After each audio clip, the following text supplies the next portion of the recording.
Alright, I got the engine plates on. So the engine's almost ready to go in. I just gotta stick the clutch on it. That's just a 1984 K20 clutch, so you're using the stock clutch. It's actually the last year of the 10 spline transmission, so you gotta watch out for that. Make sure you know what you have if you're doing one of these. What I gotta do now is take some of this clutch linkage apart so I can pull the bell housing off. I didn't think I'd have to do it, but I guess I gotta pull the bell housing off so I can get that fork out of there and get that throw out bearing out of there and put a new one in. Anyway, this is a piece of linkage for the clutch. You can see it's pretty wore right there. So what I gotta do is weld that up and grind it down smooth again, build it back up, take some of the slop out of it. Alright guys, I'm getting kind of a late start back up here. I ended up selling my camper, the truck camper that I bought with this thing. These engine mounts here, picked those up at O'Reilly's for $10 a piece. Didn't know they were that cheap. Check out this throwout bearing, just how bad it is. Well, it's probably gonna be hard to see it on there, but yeah, kind of. Oh yeah, you can see just how wore out that is. It's noisy too. All right, got my clutch installed. So the whole combo here is I guess a 2001 Chevy truck flywheel, 67 to 84 clutch kit, and then it's got a later model, 2004 or whatever, GTO pilot bushing. So we'll see if everything works. I'm about to drop this thing in there right now. I'm going to take some of the old fuel lines out just while I got the engine out of there. Won't be needing those. I'm going to be running the stainless braided like I always do. Alright, the engine is in. Took a bit of work to get it in there. Get it to slide into the transmission, but I got it all bolted up. Engine mounts worked out great. Got plenty of clearance all around. Got clearance from that cross member there. Got clearance from the axle, the oil pan. It's tight, but there's room for it to travel. Now I'm trying to figure out why the clutch pedal basically goes almost all the way to the floor before it engages the clutch. I think it's just because there's a small difference in the thickness of that LS flywheel. So I probably just got to adjust the linkage to make up for it. Alright guys, one step forward, two steps back kind of deal here. Yep, there's the transfer case, there's the transmission.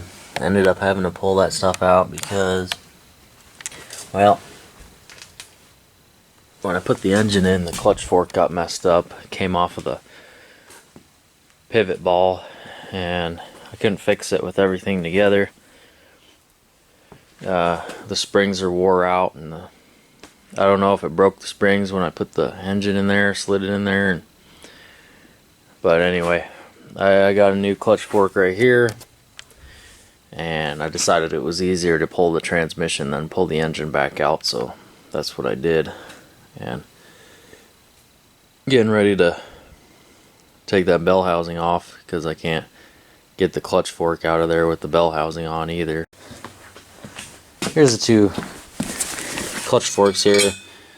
Obviously the new one here and the old one. See that spring is wore out. It's a lot higher. It's just wore out, and this one's tight up against the actual body of the fork. But, still my fault. I should have checked on that stuff before I slammed it all together. That's what happens when you get in a hurry. But what happened is it slipped off the ball. So I went and tried the clutch when I got it all together, and the clutch just went straight to the floor. First I thought I would be able to get it back on there, having everything together. Couldn't do it. Took it apart, you know, it will go back on the ball obviously, but I don't want to take any chances. You know, it looked pretty wore out, and so I just went out and got, this was like 20 bucks for a new one of these. So once I got it, I could see that there's quite a difference with the spring, how wore out it was. So I'm glad I'm doing this now rather than pulling it apart again later on down the road. So anyway, I guess I'll get that back together. Alright, got it all ready to go back in. Took quite a bit of effort to get this to pop onto that pivot ball, so I feel good about it now that it's not going to come off and hopefully last a long time.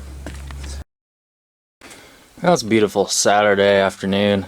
Haven't been filming much because I've been trying to get caught back up to where I was before I ran into the clutch fork issue, but I got everything pretty much wrapped up as far as engine, transmission, and transfer case go. I'm not going to put the drive shafts back in because since I got them out, I may as well put new U-joints in them. But yeah, I got transfer case in, full of fresh fluid, and the SM465 as well. I put the Lucas high performance gear oil in the transmission. It's supposed to be good for GL4 and GL5. You know, it's supposed to be good and not corrosive to the synchros and stuff and the brass. You don't want to put just straight GL5 80-90 weight in your old SM465 because it'll actually eat at the bearings over time and the synchros, and it won't last quite as long. I knew that from when I was working on my 72 when it had that transmission in it. But anyway, there's that, and then right now I'm working on the manifolds. I got the driver's side in, and amazingly, I almost couldn't believe it, but I gotta believe it because I'm looking right at it. It actually fits with no modifications. It's gonna clear the clutch linkage. I relocated the spring for the clutch. So here under the truck, I put the spring through a hole right there in the frame. It used to be right up through that hole, but when it was up through that hole, it would cross right over the path of where the collector is going to be. So you can see it actually clears the linkage. It's hard to tell. It's a very tight fit. Basically, when the pipe is on, I already test fitted it. This has about ½ inch to the pipe, and you're not going to get much more adjustment out of that anyway. And this whole linkage pushes this way, so it's never going to hit that. And if it does, I can do a little hammering work and do some clearancing on the collector pipe, but it's going to work, and I'm pretty excited about that because it's pretty time consuming to cut and re-weld the flange on that exhaust in a different direction. I had to do it on my 72 LS swap, and like I said earlier, these are cast steel manifolds, so you can cut and weld them, and we won't have any problem with like cracking and stuff. I've been running reworked original exhaust manifolds on my 72 for let's see, since 2017, so it's been 5 years and I haven't had any problems. So yes, you can do that, but it's going to save me a lot of time here. So the exhaust will come down inside the frame rail here. I'm going to try to keep it tucked up in the frame. I don't like the look of exhaust hanging under the truck. I say that when half my vehicles look like that. But here's my exhaust for my manifold for the passenger side. You know, you got your emissions thing here. Snapped off bolts, of course. I ordered a kit to block that off and block this off and this off here. And I'm only going to be using the plugs for the intake manifold because of those broken bolts. Besides the little plate that bolts on there, it'll tend to leak anyway. So what I'm going to do is I got my old LS engine mount here that's not being used and just going to get tossed out anyway. I'm going to cut some of that out, and I'm going to weld a piece right over that. Just weld it up solid. That way it won't leak. Won't ever have to worry about it. Alright, I got that all welded up. Doesn't look the greatest, but that'll work. Also welded up my shifter here. You can do these on these SM465 Muncies. They get loose, the roll pin wears out, and the only reason that that's in there and it's not solid is because there used to be a little rubber sleeve that goes over this, and over time it'll fall out and fall into the transmission, and then you'll have a really sloppy shifter. And the only reason that was there is to kind of get rid of some vibration in the shifter. But most people, they just weld it up solid, and that way you get a nice tight shifter. While I'm waiting for that to cool down, I'm working on my intake here. I got it all tore down like I normally do, cleaning it all up. They usually get real dirty. Just want to make it look a little better and function better. I mean, it's pretty important to clean these injectors. Oops, spilling gas everywhere. Nice, but anyway, clean these injectors real good. I usually pop them all out of there and clean them up. Throttle body cleaner works pretty good, or you can just use regular old carb cleaner. It's not gonna hurt them. You know, I don't really do it the right way. I just put the little tube, little straw on it, and spray right in there real good. Alright, I'm getting it together. Got the intake all clean. I blew it all apart. I'll show a video of that, and cleaned everything, reassembled it, got the throttle body all clean, and it's starting to look like something now. Got my new spark plugs and plug wires on. The old spark plugs were pretty bad. Look like they haven't been changed in like 100,000 miles. This engine has about 200,000 on it, which is nothing for these. I could probably get another 100,000 out of it if I take good care of it. But, you know, I don't really think about that stuff. You know, once you get it swapped over to LS, it's all set up for an LS. So whenever this thing is worn out, it needs to be replaced. It'll be all ready to go, and you can have it swapped out in a weekend, really. But if I ever replace this engine, I'm probably going to go 6 liter. But I hope I can get many years of use out of this. Anyway, like I was saying, got everything cleaned up, put back together, and it's looking real good. I'm getting ready to put the water pump and the accessories on. That way I can hook up my power steering. It should be a direct bolt on, because this is a metric steering pump, and the LS steering box and the LS steering pump is metric, so it should bolt right up. So yeah, it's getting there.